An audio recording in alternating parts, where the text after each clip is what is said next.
الحمد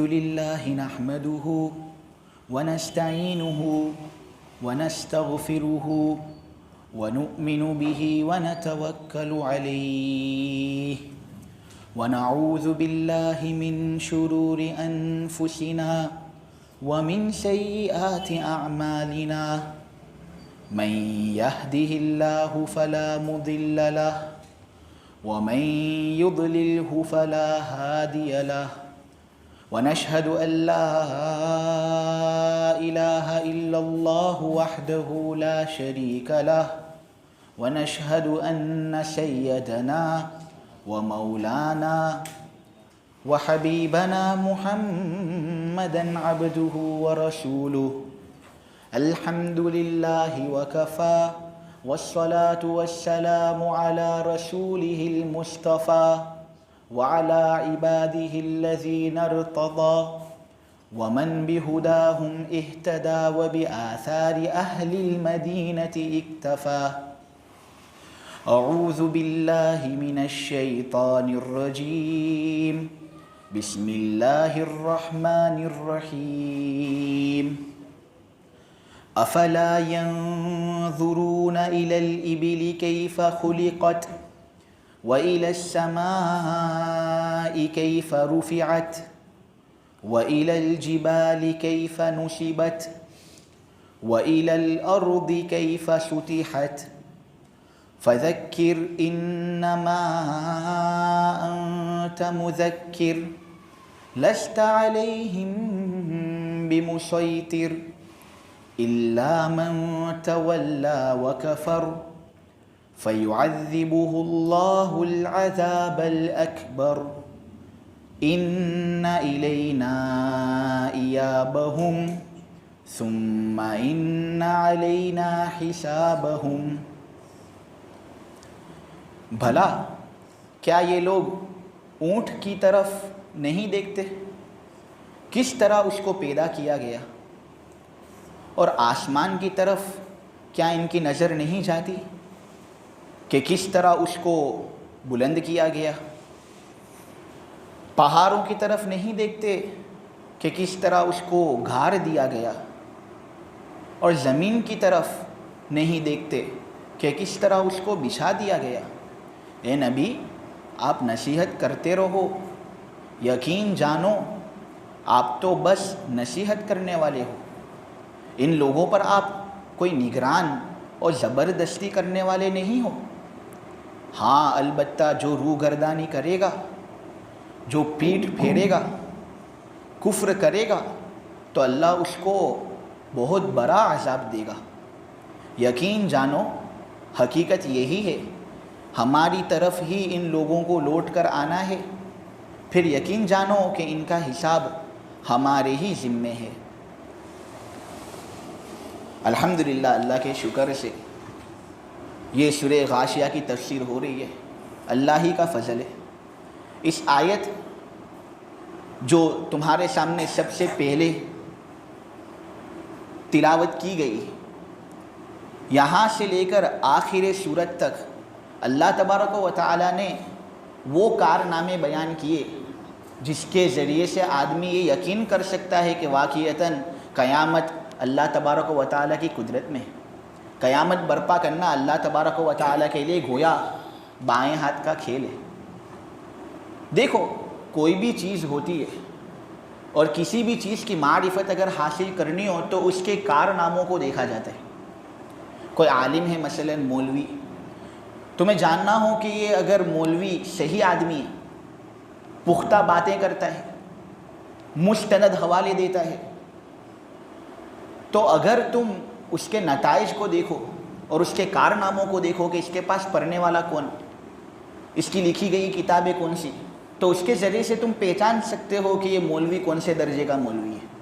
اسی طرح ڈاکٹر، تم اس کے کارنامے کو دیکھو کہ اس نے فلاں بیماری کے اندر مبتلا پیشنٹ کو بیماری سے نکال کر گویا اس نے اس کا علاج کر دیا.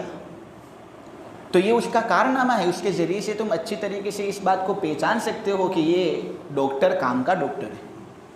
انجینئر وغیرہ اس نے کوئی مشین ایسا انوینٹ کیا، ایسا مشین اس نے ایجاد کیا جس کے ذریعے سے لوگوں کو خوب نفع پہنچتا ہے، لوگ اس سے خوب نفع حاصل کرتے. تو اس مشین کو دیکھ کر گویا تم اسے اچھا انجینئر کہو گے. معلوم ہوا کہ چیزوں کی معرفت جو ہوتی ہے وہ ان کے کارناموں سے ہوتی ہے. تو اللہ تبارک و تعالیٰ کہتے ہیں کہ میرے کارنامے کو بھی دیکھ لیا کرو. تم اونٹ کو دیکھو گے تو اس میں تمہیں اللہ نظر آئے گا، تم آسمان کو دیکھو گے تو اس میں بھی تمہیں اللہ نظر آئے گا، زمین دیکھو گے تو اس میں بھی اللہ تمہیں نظر آئے گا، پہاڑوں پر تمہاری نظر جائے گی اس میں بھی تمہیں اللہ نظر آئے گا. اللہ تبارک و تعالیٰ کی کچھ ذات ہی ایسی ہے. لیکن چونکہ قیامت یعنی مردوں کو دوبارہ زندہ کرنا ہم دیکھ نہیں سکتے، تو بس بات وہی کہ اس کو ماننا، اب ہم اس کو ماننے کے لیے تیار نہیں. حالانکہ عقل سے یہ ثابت ہے، قیامت جو ہے وہ عقل سے بھی ثابت ہے. کوئی بچہ 2 کلو وزن اٹھا سکتا ہے. اب بڑا آدمی ہوگا جوان، وہ 20 کلو اٹھائے گا. اب اگر تم ایک چھوٹے سے بچے کو کہو کہ تم 20 وزن اٹھاؤ تو وہ اٹھا سکے گا؟ ہاں، لیکن جوان آدمی آسانی سے اٹھا سکتا ہے، یہ اس کے لیے بہت آسان. معلوم ہوا کچھ چیزیں ایسی ہوتی ہے ہمارے انسانوں کے اندر بھی کہ کچھ انسانوں کے لیے تو ناممکن، بہت مشکل، لیکن کچھ انسانوں کے لیے وہ بات بہت آسان ہوتی ہے. اسی طرح جب انسانوں کے درمیان یہ معاملہ ہے تو خالق اور مخلوق کے درمیان یہ معاملہ نہیں ہوگا. مخلوق کے لیے اگرچہ یہ بات بہت مشکل معلوم ہوتی ہے کہ ہم کسی کو زندہ کریں یا ہم کسی پر موت طاری کریں، لیکن اللہ تبارک و تعالیٰ کے لیے بہت آسان ہے زندہ بھی کرنا. جب زندہ اللہ نے کیا، حالانکہ کسی چیز کو سرے سے وجود میں لانا یہ بہت مشکل ہوتا ہے، لیکن جب اللہ نے سب کو زندہ کر دیا تو سب کو فنا کرنا اللہ کے لیے کیا آسان نہیں؟ عقل سے ثابت ہے. اس نے آسمان بنایا، زمین بنائی، آسمان بھی بغیر ستون کا بنایا، زمین بھی ایسی بچھائے کہ ایسا نہیں کہ بچھونے کی طرح کہ ایک طرف سے کھینچو تو دوسرے طرف سے کم، ایک طرف کھینچو تو پھر اس طرف سے کم. ایسا اللہ نے زمین کو نہیں بنایا.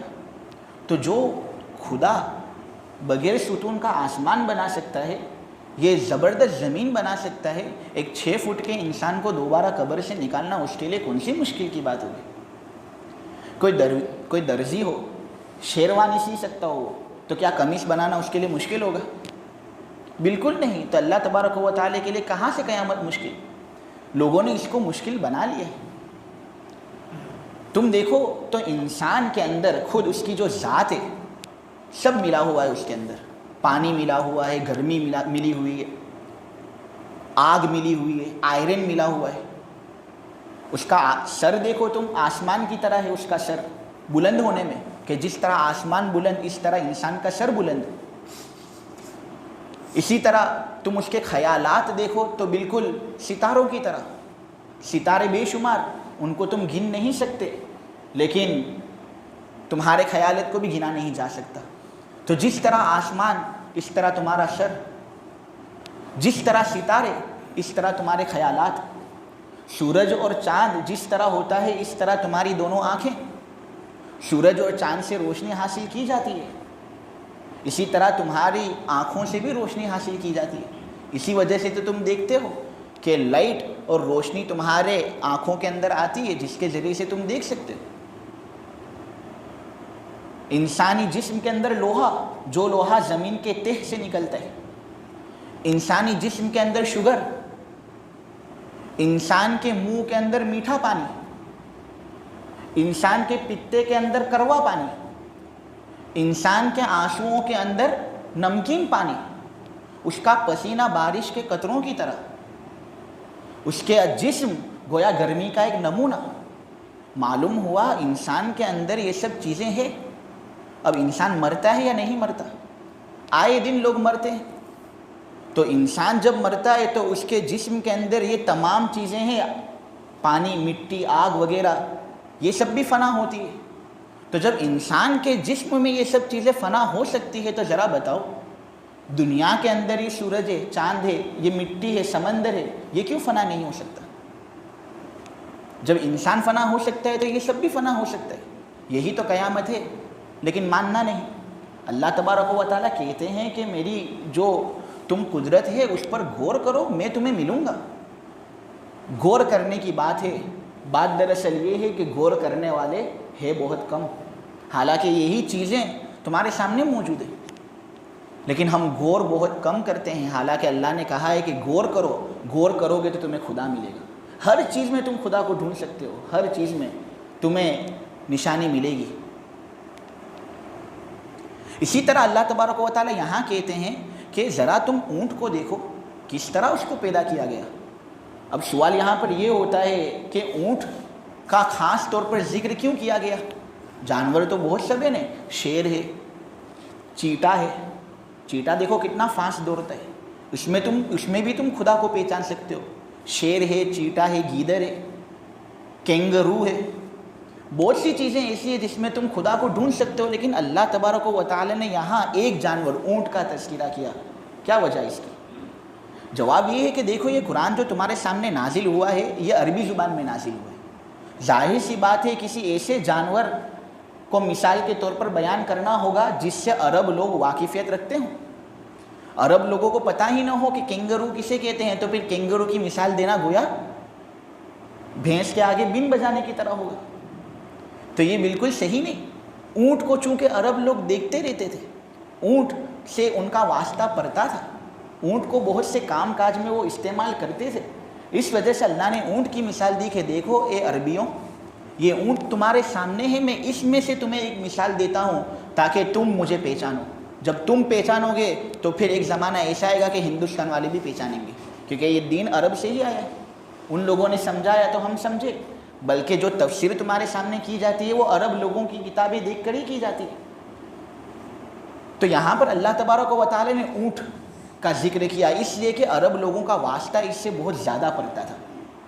اب عرب لوگوں کا واسطہ تم کہو گے کہ گھوڑے سے بھی پڑتا تھا، بکریوں سے بھی ہوتا تھا ان کا واسطہ، وہ مثال کے طور پر ذکر کرتے ہیں۔ اونٹ کو ذکر کیوں کیا؟ اس لیے کہ اونٹ کے اندر کچھ ایسی خوبیاں ہیں، اونٹ کے اندر کچھ ایسے عجائبات موجود ہیں کہ آدمی واقعتاً دنگ رہ جاتا ہے۔ اونٹ کے بارے میں کہوں تو عرب لوگ کہتے ہیں کہ یہ حمولہ بھی ہے، رکوبہ بھی ہے، حلوبہ بھی ہے اور اکولہ بھی ہے۔ عرب لوگ کیا کہتے ہیں؟ عرب لوگ کہتے ہیں کہ اونٹ کا کیا کہنا، یہ تو حمولہ بھی ہے، رکوبہ بھی ہے، اکولہ بھی ہے اور حلوبہ بھی ہے۔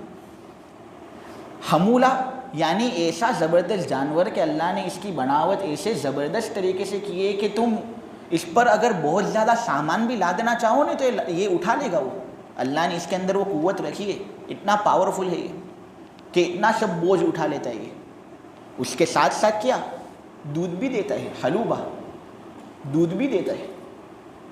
اب بکری بھی دودھ دیتی ہے لیکن کیا اتنا سب بوجھ اٹھا سکتی ہے؟ اس لیے اونٹ کی مثال دی۔ پھر تم اس پر سوار بھی ہو سکتے ہو، اونٹ پر تم سوار ہو، یہ تمہیں کہاں سے کہاں لے جائے گا۔ اس کو سفینۃ البر کہا گیا ہے، یعنی یہ تو خشکی کی کشتی ہے، زمین کی کشتی ہے، یہ تو آسانی سے تمہیں ایک جگہ سے دوسری جگہ کی طرف یہ اونٹ لے جائے گا۔ نے پھر اور کیا، تم اس کو کھا بھی سکتے ہو، اکولہ بھی ہے، یعنی اسی جانور پر تم بوجھ بھی لاد سکتے ہو، اسی جانور پر تم سوار بھی ہو سکتے ہو، اسی جانور سے دودھ بھی نکلتا ہے اور اسی جانور کو تم کھا بھی سکتے ہو۔ بتاؤ کیسا زبردست جانور۔ پھر اللہ تبارک و تعالی نے اور نہیں، شاہ عبد العزیز صاحب محدث دہلوی اپنی کتاب فتح العزیز کے اندر یہ بات لکھتے ہیں کہ یہ اونٹ اتنا بھاری بھرکم جانور ہوتا ہے، اس کو کتنے کھانے کی ضرورت ہوتی ہوگی؟ کوئی آدمی جتنا بڑا ہوگا اس کو اتنے کھانے کی ضرورت ہوگی، تو یہ اونٹ کتنا بڑا جانور، لیکن اس کے بارے میں کہا جاتا ہے کہ اس سے جیسا صابر کوئی نہیں۔ 10 دن نکل جاتے ہیں لیکن اس کو کھانے کی نہ شکایت ہوتی ہے نہ پینے کی۔ دراصل یہ جب تالاب میں پینے جاتا ہے نا تو اس کا کارنامہ کچھ ایسا ہوتا ہے کہ اگر یہ چاہے گا تو پورا تالاب پی جائے گا، لیکن وہ پیے گا اور اپنے معدے کے اندر ایک تھیلی ہوتی ہے، ریزرو ٹینک ہوتا ہے جہاں پر یہ پانی جمع کرتے ہیں۔ جیسے گاڑی ہوتی ہے نا، گاڑی کے اندر پیٹرول وغیرہ تم ایک ٹینک کے اندر رکھتے ہو، پھر گاڑی روزانہ پیٹرول پرانے کی ضرورت نہیں ہوتی، تو اسی طرح اونٹ کے پیٹ کے اندر ایک ریزرو ٹینک ہے، جب جی چاہے اس کا تو وہ پانی اس سے چوس لیتا ہے۔ اس طرح کے 10 دن اگر گزر جاتے ہیں نا تب بھی اس کو نہ پینے کی شکایت ہوتی ہے نہ کھانے کی شکایت ہوتی ہے. زبردست جانور. اور پھر اس کی جو ناک ہوتی ہے، ناک، اللہ نے اس کی ناک کے اندر بال رکھے. وہ بال گویا فلٹرائزیشن کا کام دیتے ہیں، یعنی فلٹر ہوتے ہیں گویا. وہ ریگستان میں چلتا ہے، ظاہر سی بات ہے ریگستان میں جو جانور چلے گا مٹی سے اس کا سامنا ہوگا. اب اگر مٹی ناک کان وغیرہ کے اندر گھس جاتی ہے تو وہ سفر کر پائے گا. لیکن یہ اونٹ کے ناک کے اندر اللہ تبارک و تعالی نے بال رکھے ہیں جس کے ذریعے سے کبھی بھی مٹی اس کی ناک کے اندر جاتی نہیں. ریگستان کے اندر بھی یہ سفر کرے گا. آج کل کی جو گاڑیاں ہوتی ہیں ان کے اندر بھی تمہیں کسٹمائزیشن کرانا پڑتا ہے الگ سے، تب یہ ریگستان کا سفر کر سکے گی. تم اگر یہ سمجھو کہ تمہاری رکس اور تمہاری یہ جو چھوٹی گاڑی ہے نینو وغیرہ یہ ریگستان کا سفر کر سکے گی تو تم غلطی میں ہو. اس کے ذریعے سے سفر ہو نہیں سکتا. سفر ہو نہیں سکتا اس لیے کہ اس کے اندر جو ریت ہوتی ہے وہ گھس جائے گی، جس کے ذریعے سے وہ جو اس کو آپریٹ کرنا ہے وہ اچھی طریقے سے آپریٹ کر نہیں سکے گا. خیر، تو اللہ نے اونٹ ایسا بنایا ہے. تو یہ اللہ تبارک و تعالیٰ کی قدرت کی دلیل. اللہ کہنا چاہتے ہیں کہ یہ اونٹ بنایا ہم نے، کیسا زبردست. تو ایسے جب سینکڑوں اونٹ ہم نے بنائے تو پھر ایک 6 فٹ کے انسان کو دوبارہ قبر سے نکالنا میرے لیے کوئی مشکل کی بات نہیں. پھر اللہ نے کہا ہے کہ دیکھو آسمان کو کس طرح بلند کیا گیا. ہر چھت کے لیے، جیسے کہ میں سمجھا چکا، ستونوں کی ضرورت ہوتی ہے. یہ مسجد یوسف کی بھی جو چھت ہے اس کے لیے بھی ستون ہے. ہر چھت کے لیے ستون کی ضرورت. لیکن آسمان سب سے بڑی چھت، اگر تقاضا ہوتا ہے اس کا تو سب سے زیادہ ستون کی اگر ضرورت ہوتی نا تو آسمان کو ہوتی. لیکن خدا کا کرنا ایسا کہ آسمان میں ایک بھی ستون نہیں. اللہ تبارک و تعالیٰ کی کاریگری ہے. پھر زمین اور پہاڑ کو اللہ نے گھاڑ دیا زمین پر. دراصل یہ زمین بنی تھی پانی پر، اسی لیے تو اگر زمین کو کھودا جائے گا تو اکثر پانی نکلتا ہے. تو اللہ نے زمین کو پانی پر بنایا. اب ظاہر سی بات ہے کوئی بھی پانی پر کوئی چیز ہوگی تو وہ حرکت کرے گی. اس کے نیچے پانی کا ایک ایسا سرفیس نہ ہونے کی وجہ سے جو جماد سے تعلق رکھتا ہو. تو اللہ نے پہاڑ رکھ دیے تاکہ یہ میخ کا کام کرے، کہ جس طرح آدمی کوئی کیلا دیوار کے اندر گھارتا ہے تو وہ چیز دیوار کے اندر اٹک جاتی ہے، بالکل اس طرح. تو اسی طرح اللہ تبارک و تعالیٰ نے زمین بنائی اور اس پر پہاڑ رکھ دیے تاکہ وہ زمین حرکت نہ کرے تمہارے لیے. تو جب اتنا بڑا کارنامہ ہم کر سکتے ہیں تو پھر ایک 6 فٹ کے انسان کو دوبارہ زمین سے نکالنا ہمارے لیے کوئی مشکل نہیں. تمہارے لیے مشکل ہے، ہمارے لیے مشکل نہیں. اسی طرح زمین کو اللہ نے پھیلایا، بچھایا، تو یہ بھی اللہ تبارک و تعالیٰ کی کاریگری ہے. اب قیامت نہ ہو تو میں تمہیں ایک سوال کروں. قیامت نہ ہو تو دیکھو کتنے سب مجرم تمہیں ملیں گے. جرم کرتے جاتے ہیں لیکن کوئی سزا ان کو دیتا نہیں، ان کا ہائی پوسٹ پر فائز ہونے کی وجہ سے. تم دیکھو چائے والے کو کتنا ظلم کیا اس نے مسلمانوں پر، تو کیا ہائی پوسٹ پر ہونے کی وجہ سے اس کو کوئی سزا ملنے والی نہیں؟ سزا ملنی چاہیے. اس لیے اللہ نے ایک جگہ ایسی رکھی ہے جس کی وجہ سے اللہ یہاں اس جگہ میں سزا دے گا. دنیا کے اندر اگرچہ یہ لوگ لطف اندوز ہوں، نعمتوں کے اندر مست و مگن ہو، تو ان کو کہنے کا تم نعمتوں کے اندر رہو، بہت اچھا رہو. آخرت کے اندر اللہ تبارک و تعالی ہر پاپ کا بدلہ پاپ میں دے گا. اسی طرح بہت سے لوگ ہوتے ہیں جو نیکیاں کرتے ہیں، لاکھوں کے ساتھ انہوں نے نیکیاں کی، لیکن ان کو دنیا کے اندر تم دیکھو تو کوئی بدلہ ملا نہیں. ڈاکٹر عافیہ صدیقی کا معاملہ ایسا ہی، کتنی نیکیاں کی لیکن دنیا کے اندر دیکھو تو ان پر مظالم ہی ہوتے رہے، ظلم ہی ہوتا رہا ان پر. تو کیا ایسی عورت کو اللہ تبارک و تعالیٰ کے یہاں اجر نہیں ملنا چاہیے؟ تو کیا اللہ نے کوئی ایسا میدان تیار نہ کیا ہو جس کے ذریعے اللہ نے اجر دینے کا انتظام نہ کیا ہو؟ ایسا ہو نہیں سکتا. بلکہ اللہ تبارک و تعالیٰ نے ایسی جگہ تیار کی ہے جس میں اللہ تبارک و تعالیٰ اجر کرنے والوں کو اجر دے گا اور برائی کرنے والوں کو اللہ تعالیٰ برائی دے گا.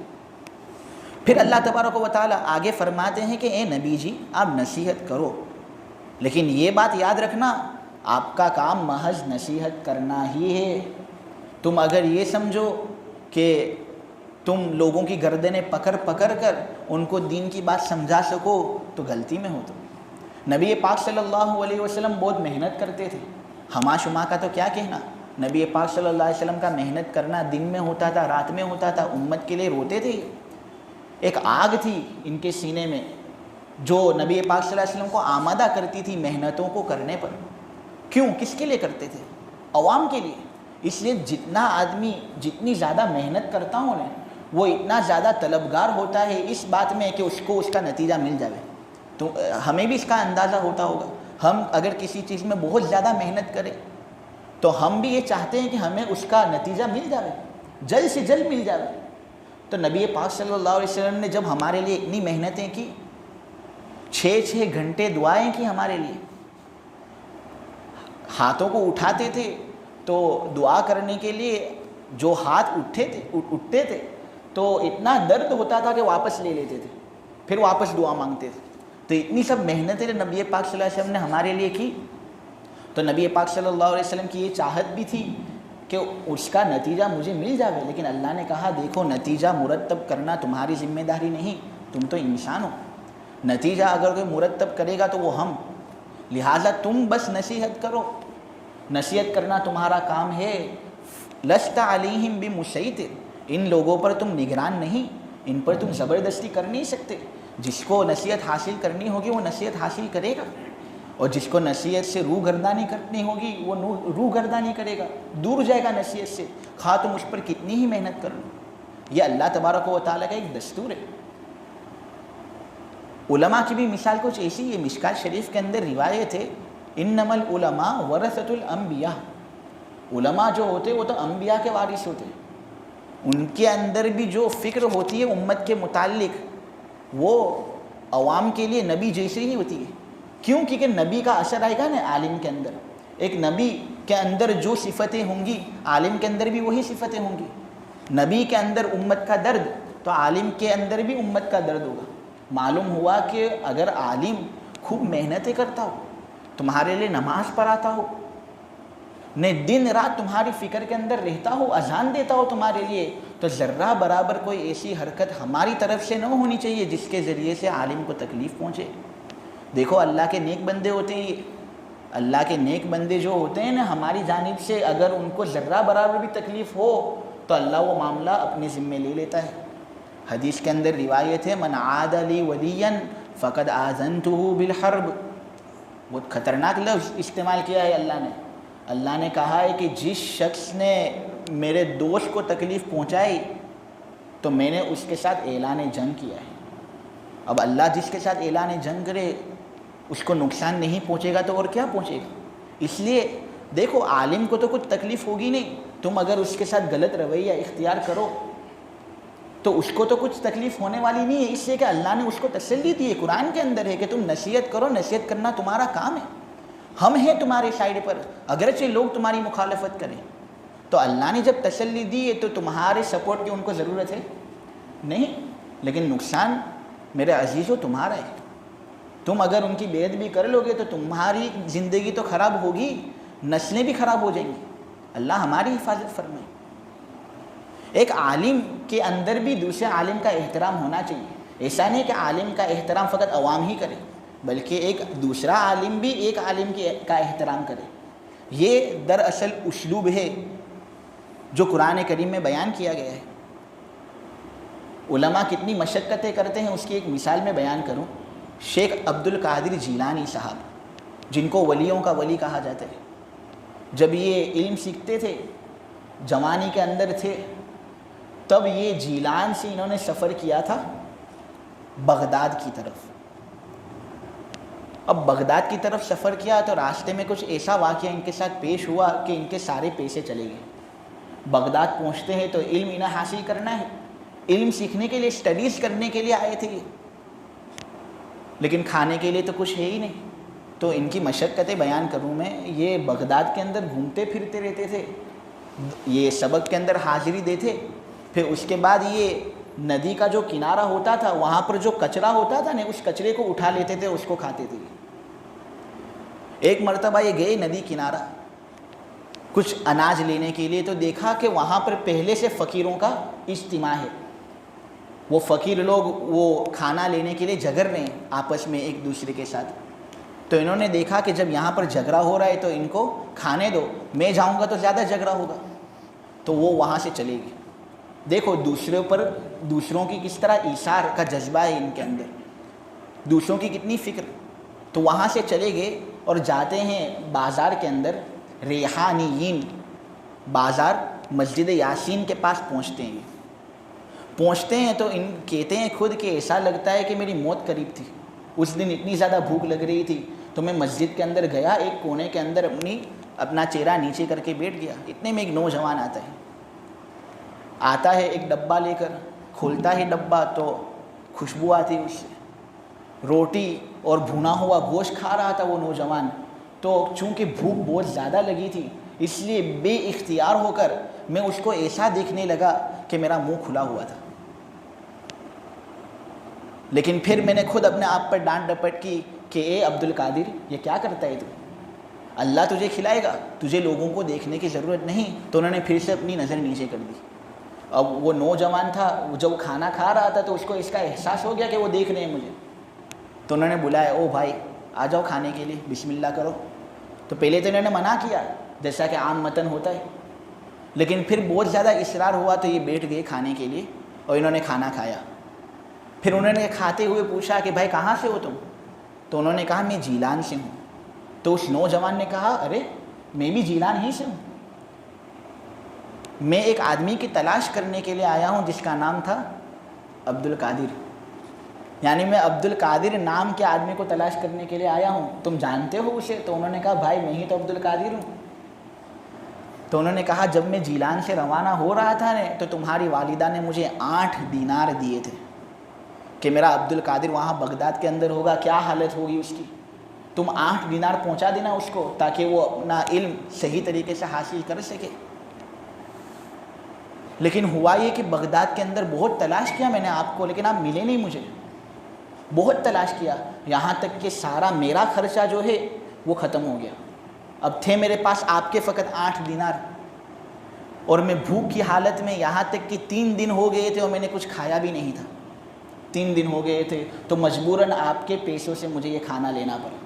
تو دراصل یہ مت سمجھنا کہ میں مہمان نواز ہوں اور آپ مہمان ہوں، بلکہ دراصل مہمان نواز آپ ہو اور میں تمہارا مہمان ہوں، کھا لیجیے. تو دیکھو ہمارے جیسا اگر ہوتا تو فوراً اٹھ جاتا وہ اور کہتا کہ میرے پیسے کھا گیا تو، میرے 8 دینار کھا گیا تو، تجھے شرم آتی یا نہیں؟ لیکن یہ تھے ولیوں کے ولی، انہوں نے کہا ارے بھائی تو بھی کھا، یہ کھانا تو لے جا، بس کچھ رقم مجھے دے دے جس کے ذریعے سے میں اپنا گزارا کر سکوں، باقی رقم بھی لے جا. یہ تھا ان کا ایثار. تو یہ ہے علماء ہمارے. اب ہم اگر ان کے ساتھ بدسلوکی کریں گے تو ہمارا کیا ہوگا؟ اللہ ہماری حفاظت فرمائے، میری بھی حفاظت فرمائے، تمہاری بھی حفاظت فرمائے. تو یہ تھے ہمارے علماء. تو یہاں پر یہی بات بیان کی جا رہی ہے کہ نصیحت کرو، اگر نصیحت کرنا، یقیناً نصیحت کرنا تمہارا کام ہے، تم ان پر نگران نہیں. البتہ وہ جو نصیحت سے انحراف کرتے ہیں اور کفر کرتے ہیں تو اللہ ان کو بہت بڑا عذاب دے گا. یقین جانو ان کی طرف، ہماری طرف ہی ان کو لوٹنا ہے، پھر ان کا حساب ہمارے ہی ذمہ ہے. یہاں آخری آیت جو ہے ثم ان علینا حسابہم، لوگوں کا حساب ہمارے ذمہ ہے. مفسرین نے یہ بات لکھی ہے کہ جب سبح اسم ربک الاعلی تم پڑھو تو اس وقت تمہیں کہنا چاہیے سبحان ربی الاعلی، جو نماز کے اندر اپنے پڑھتے ہیں.